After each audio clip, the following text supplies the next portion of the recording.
Hey guys, welcome back to my lifestyle channel. Today I have a bake with me video and I know I'm not in the kitchen. I wanted to film that, but my kids are being rambunctious in the other room and my dishwasher was going, so I thought I might as well just bring you guys in here and you guys can kind of see my backdrop for my podcast. So I filmed this bake with me a couple weeks ago and I've really been slacking on content here on my channel and I apologize for that, but I am really excited to get this video up for you guys. It's been a long time coming and honestly what came of it was the fact that our kids love bananas and we always have so many bananas, and for some reason they started going through a little bit of a spell where they did not want to touch bananas. I don't know why. My youngest, he'll eat bananas now. But for like a couple of weeks, or maybe even 3 weeks, they were not touching the bananas. And my husband had, picked up some more bananas. And I was like, okay, no more bananas. They're not even eating them. I tried to offer them to them and they don't want them. And fun fact, me and my husband are not really big banana fans. So we had a lot of bananas sitting around and we had bananas that were going bad, that were like already browning. And then we had like some fresh, good bananas. So I got into a little baking mood and decided to make some banana bread and also some banana pudding. So the banana pudding is not baked, obviously, but I wanted to still kind of film it too. I thought it would be really cool doing a whole banana-inspired baking video, dessert video, kind of. So that's what I wanted to show you guys today, and I'm just going to be here explaining the process since I filmed all of the other parts in my kitchen. So for both of these, I kind of grabbed recipes from the internet to use, but I definitely tweaked them a lot to our preferences. So I first started with the banana bread because I wanted the banana bread to have time to bake while I worked on the pudding. And for that, I used 2 cups of flour. I used almond flour, but you can use any flour that you would like. And then I used a teaspoon baking soda, 1/4 teaspoon salt, half a cup of butter, 3/4 cup brown sugar, and 2 eggs that I beaten, and bananas. And the bananas are the preference here. I only used like 3 to 4 very, very overripe bananas. Some people I've seen from various recipes used a whole lot more bananas than that, but preferably we don't really like a lot of bananas, so I wanted to tone it down a little bit. But I can say the finished product still tastes a lot like bananas. Like anytime you bake, you want to go ahead and preheat your oven. And for this, I preheated my oven for just 350. It takes a while to bake in the oven at 350, but it worked out perfect on 350. And from there, it's kind of like mixing your dry products together and then your wet products together. So I first went ahead and put my bananas into a bowl and really mashed them up with a whisk as much as I could to make sure that I got as much of the chunks like completely, mixed together or mixed out as possible.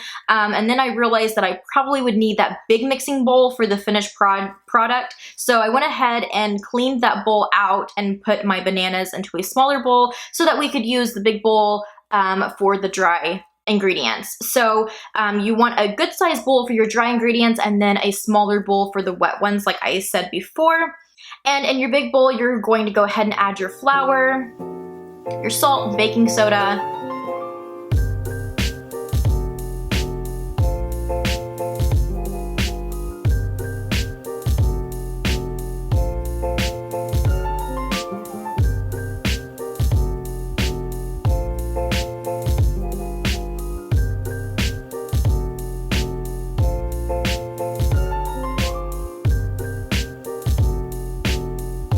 took my third bowl. I know, excessive. You could honestly probably wait. I just wanted to make sure my bananas were really mashed up, so that's why I did it this way. But I took another bowl and I melted my butter in that. And then after my butter was melted, I mixed in the brown sugar to really make like it looked almost like a caramelized mix. So I made those two together, or mixed those two together really good first before adding them to the bowl of bananas. And then I stirred in the eggs that I'd already beaten as well. and then mix that all together. If you have like a KitchenAid or something like that, you can definitely do that. I honestly, with this recipe, I just used a hand whisk. I feel like when I'm in the kitchen baking, I just kind of forget about other things. Now for my pudding, I did use just regular beater mixer, but for my bread, I honestly just use the whisk. A lot of time I'll put music on and just go to town, and I just, you know, I get caught up with it, so I don't really use any other things. I also have pretty little amount of counter space in this house, so that's a big reason why I don't own a KitchenAid. I would absolutely love to have one eventually, but for now I'm really content with not having one because I do have the extra counter space without it. So after you have your mixture of flour and your baking soda and your salt, and then you have your mixture of the bananas, the eggs, and then the combination of butter and brown sugar together, all mixed up in their own individual bowls, you're going to slowly start combining the two and just mixing like you would, again, like with the KitchenAid or any type of mixer. I probably did this again, this has been 3 weeks ago, but I probably did 2 to 3 times of dumping the liquid stuff into the flour just to make sure I got it really good and mixed. You could probably just combine the two and not worry about it, honestly, but this way I just tried to make sure there wasn't any extra clumps of flour and that type of ordeal left over.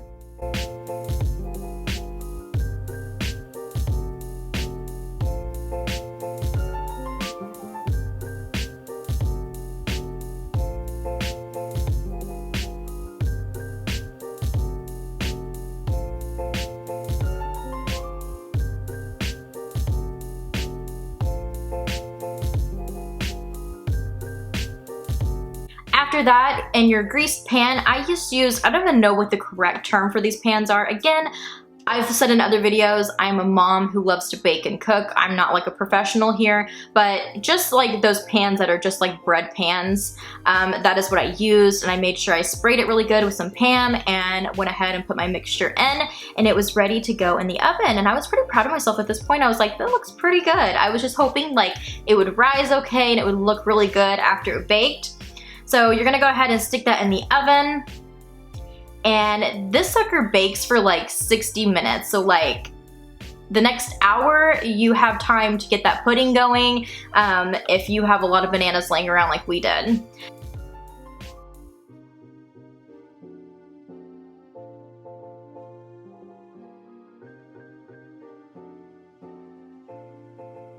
That's where I wanna go ahead and jump into the pudding. So you are just going to use a regular box mix of pudding if you're going to follow along with mine, but as you can see, there is a good layout of products here.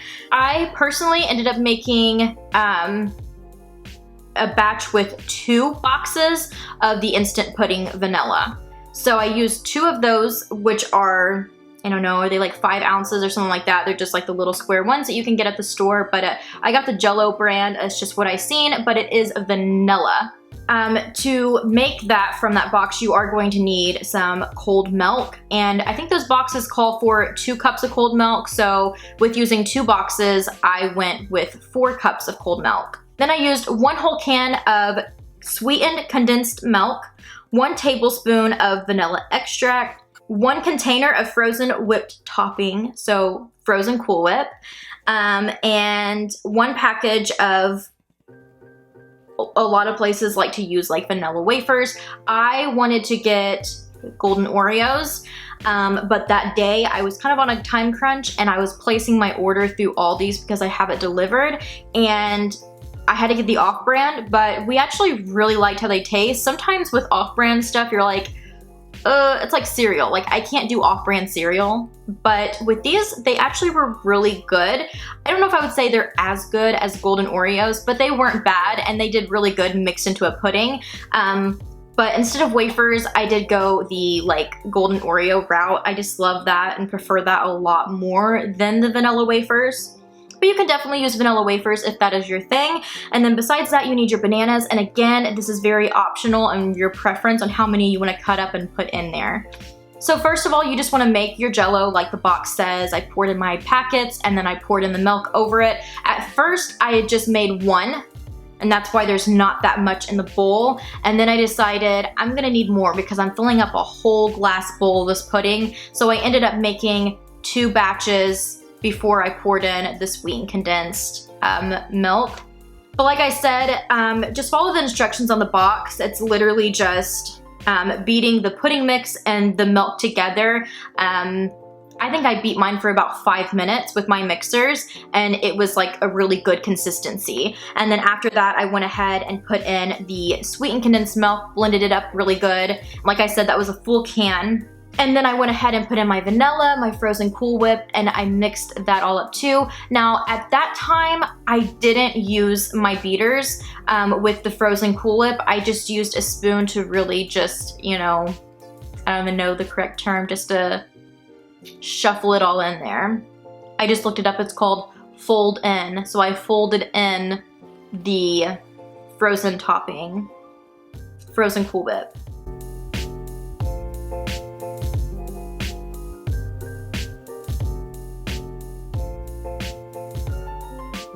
After that, it's the layering process. So whatever dish you're going to put this in. Again, I used a lot. You can just do 1 box of the pudding if you want, but this big bowl that you guys see was, I mean, like literally almost filled to the top with all of these ingredients. So what I did was I got a glass serving bowl that I had. So first I did go ahead and slice up my bananas. I personally used 4 bananas, and I even thought that that was a little too much for me.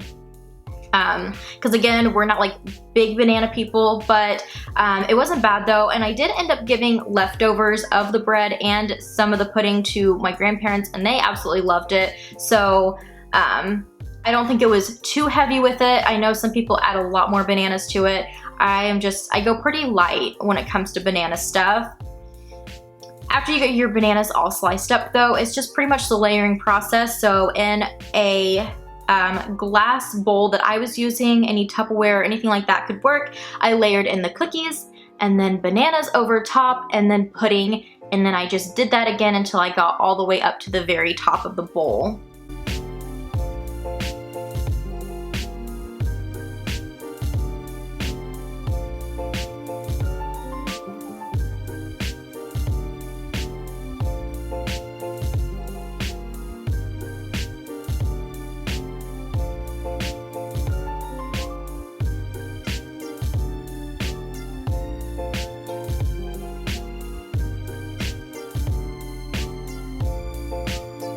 On my last layer of the pudding is when I stopped, and then I took some extra cookies and used a rolling pin to really grind them down to where they're like a fine graham almost, and just sprinkled it across the top just to make it look a little nice. By the time I was done with my pudding, I was able to put some tinfoil over it and put it away in the fridge to cool, because it is a lot better after it's been chilled for a couple hours.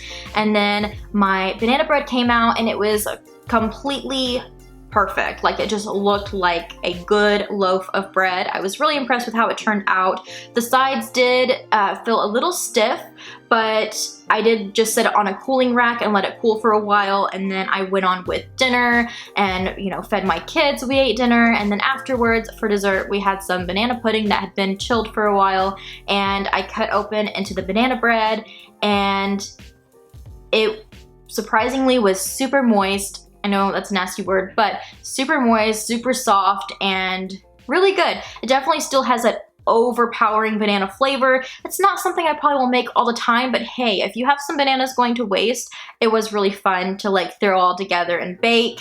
I did enjoy making the banana pudding. It did turn out really good. I probably would use less bananas in the future just for my own preference, but I think it did turn out really good.